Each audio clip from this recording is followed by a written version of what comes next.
Assalamualaikum warahmatullahi wabarakatuh. Kembali lagi kawan di Legenda Catur Dunia, masih dari turnamen catur 960 atau Fish Random Freestyle Chess Grand Slam seri pertamanya Westinghouse Jerman.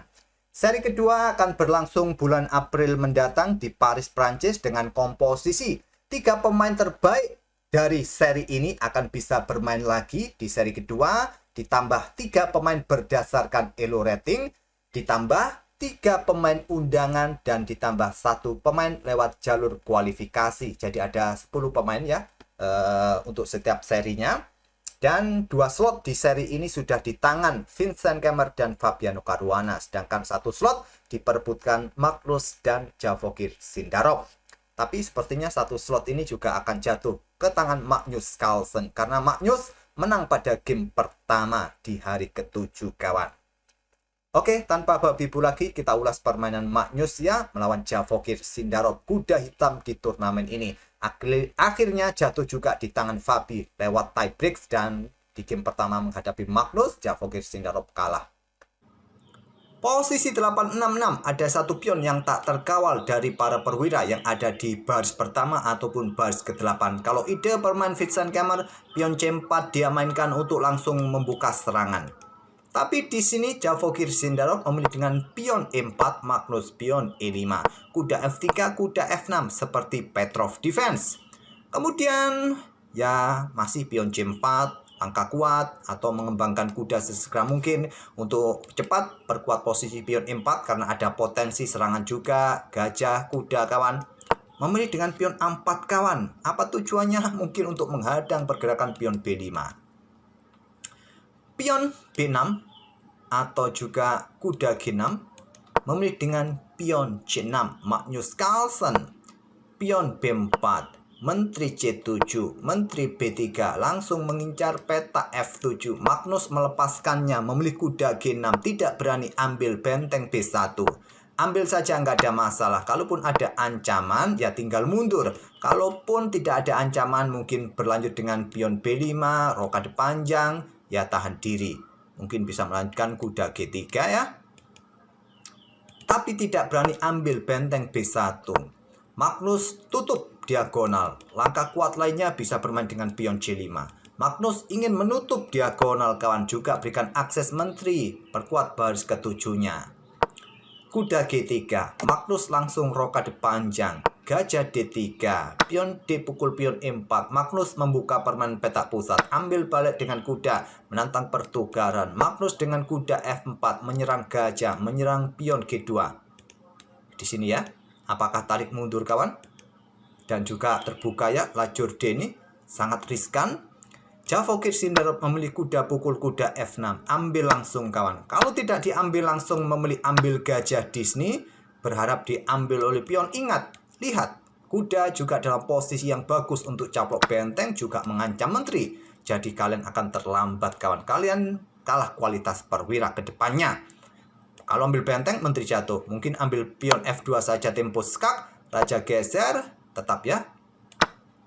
Kalian kalah kualitas perwira putih, masih bisa bermain dengan sepasang benteng. Gajah meluncur ambil pion. Nah, repot kalian. Jadi Magnus langsung ambil balik kuda putih F6. Gajah F5 skak. Raja B8. Pion G3. Kuda D5 menyerang pion kawan. Javokir Sindarov melepaskannya. Rokade.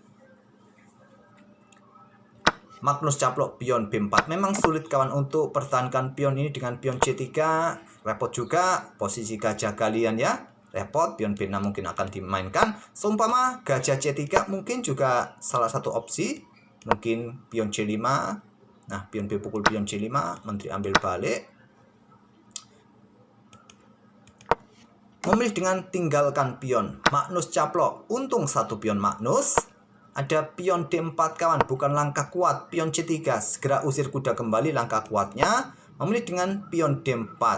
Counter dengan pion C5 kawan. Magnus ingin segera buka diagonal terang. Juga kosongkan ruang bagi kuda mungkin kalau ingin mundur. Atau segera ancam menteri ke depan. Di sini jika pion D pukul pion C5, gajah langsung bisa keluar. Javokir Sindarov memilih dengan pion D pukul pion E5. Pion B6, Magnus tidak terburu-buru untuk ambil pion, buka akses bagi gajah, menekan diagonal terang kawan. Ada isu yang bisa dimanfaatkan oleh Magnus mengincar kuda dengan baterai menteri gajah nanti ke depan. Benteng FD1, menantang pertukaran benteng juga berikan akses bagi raja kalau ingin geser ya. Menteri C6 langsung direct mengancam kuda. Pion E pukul pion F6. Gajah B7, langkah bagus, berikan tempat bagi raja untuk bersembunyi. Kalau terburu-buru untuk ambil kuda, di sini ada gajah E5 skak. Kalian sikat, benteng jatuh di belakang, diikuti menteri keluar juga ke baris ke-7, repot. Seumpama di sini kalian blokade dengan gajah D6, ya jual beli di petak D6. Skak lagi. Kalian mau bergerak kemana? Lari ke petak terangkah, nggak mau ambil? Ya, menteri pukul menteri. Repot. Repot, pokoknya repot kawan. Oleh karena itu, Magnus gajah B7 berikan ruang pergerakan bagi raja. Gajah G4 perkuat posisi kuda.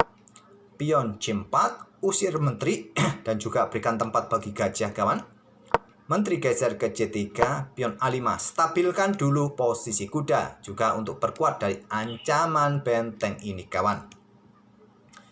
Benteng pukul benteng D8 skak, benteng ambil balik, menteri E5 skak, maju ke A7, menteri F5 perkuat posisi kuda F3, dan juga mengawal pionnya ya.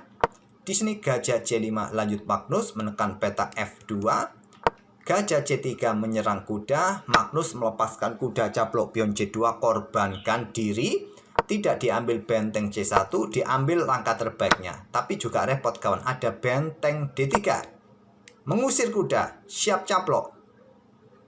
Nah, kalau meninggalkan tempat ya, bisa skakmat di petak G2 atau petak H1. Bahaya sekali kalau diagonal ini terbuka. Nah, seumpama dipertahankan dengan menteri ke petak E2, ya gajah di sini jatuh, repot juga. Oke kawan. Javokir Sindarov memilih dengan benteng C1. Magnus melepaskan kudanya lagi ke petak E3. Serang menteri, serang gajah, penjaga kuda F3 akan hilang. Jadi kuda ini dicaplok oleh pion F. Gajah ambil balik skak garbuan benteng. Raja maju, benteng jatuh.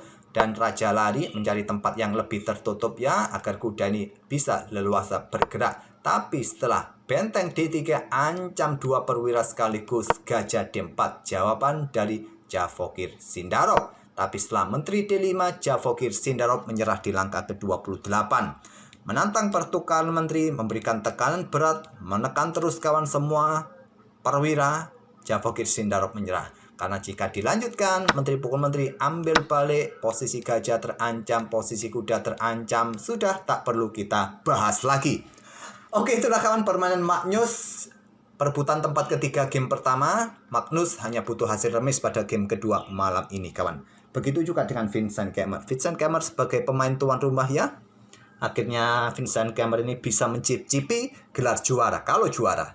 Kalau nggak juara, ya kita lihat Vincent Keymer ini sering bermain di level atas tapi nggak pernah juara.